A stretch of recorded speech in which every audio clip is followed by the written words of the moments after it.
Cette exposition aujourd'hui pour faire la promotion de plusieurs artistes qui ont exposé aujourd'hui et qui sont tous présents. On a voulu montrer aujourd'hui. Bon, dans un premier temps, la galerie, elle a démarré ses activités lors de la biennale passée, c'est-à-dire en 2018, en 2019. Donc on va faire tout juste un an. On a organisé quelques ateliers et pratiquement là c'est la deuxième grande exposition après celle de la biennale. Non, nous sommes des mécènes. Nous avons une vision par rapport à l'art et c'est ça que nous développons. Et nous le faisons avec des artistes qui croient en notre projet. On a un projet et il y a des artistes qui croient en ce projet, qui adhèrent, et surtout de jeunes artistes. Mais le ministère de la Culture, nous, on n'a pratiquement pas de contact avec eux. Bon, de toute façon, on compte après avoir montré là où on veut ce qu'on veut faire, peut-être prendre leur contact pour éventuellement pouvoir échanger avec eux. Mais d'habitude, un travail comme ça, je pense que c'est le ministère qui aurait dû s'intéresser à tout ce qui se fait en matière d'art au Sénégal et pour promouvoir ça. Mais malheureusement, pour l'instant, nous on n'a jamais reçu de quelqu'un de la visite d'une autorité ou bien quelqu'un, mais pas. Et c'est des fois, on publie nos événements. On les publie tous les fois. Nous, pour la Biennale de 2020, mais on est sur le off. Parce que le IN, c'est le ministère qui s'en occupe. Et ils choisissent leurs artistes. Mais nous, on est sur le off et on le prépare. On prépare ça. C'est comme l'exposition d'aujourd'hui. On va exposer pour la Biennale, sûrement. Parce que nous allons nous inscrire quand les inscriptions auront démarré. Pour montrer que le volet de l'art peut être un facteur de développement au Sénégal. Merci. Donc collectif objectif moi que plus tard def les grandes salles, mais de toute façon on va commencer petit pour grandir. Donc voilà, mais bon, on a beaucoup d'idées, beaucoup de projets et on va le faire petit à petit. Ñun ministre de la Culture li ñuy xaar ci ñoom c'est que rek ñoom ñu teg les grands ensembles et puis aussi teg ay projets yoo xamante ne artistes yi dinañ ci mën a gis seen bopp et puis aussi ay moyens aussi ñu mettre aussi peut-être beaucoup plus de moyens ci artistes yi donc pour que ñu mën ci jàppandaku parce que xam nañ ne aussi ne métier artiste dafa metti et puis fii li ci gën a bari nag côté boobu suñu genre yi ñoom ñoo ci gën a impliqué wu même si que ne ministère ñoo ngi def aussi mais sauf que mën nañ gën a yokk li ñuy def. Man par rapport à artistes yi may waxal ñu bari nee nañ duñ ci gis seen bopp. Mais nag après loo gis rek je pense que dafa laaj waxtaan je pense que fii li fi gën a manqué mooy communication c'est-à-dire que c'est la communication qui passe pas man loolu laa gis c'est que artistes yi dañuy toog seen côté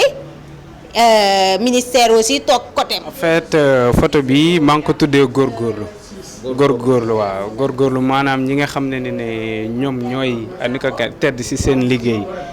noonu laa ko mën a waxee di takkale ba génn ci à travers leur petit métier moo tax ma naan góorgóorlu l'art de se débrouiller parce que en fait ñii nii man dama nekk koo xam ne dama leen a naw bi maanaam mooy ñi nga xam ne ni ñii dañuy xëy di gagner seen vie di ci dund ci seen métier ñeewuñu ku nekk ci bureau ñeewuñu kuy xëy di liggéey ñeewuñu kenn parce que ñoom ci seen métier bi la ñuy teddee la ñuy dundee la ñuy ñaqee di ci jëriñu xam nga moo tax mu tuddee ko góorgóorlu comme man nii may def nii góorgóorlu laa parce que xaaruma ci état dara xaaruma ci kenn dara damay xëy di liggéey daan sama doole à travers photographie à travers vidéo multimédia ak leneen lu mu munti def quoi. bon yàggul photo bi Bamako laa ko photoyee Mali du Mbëbës ñu bëri dañoo yaakaar ni Mbëbës la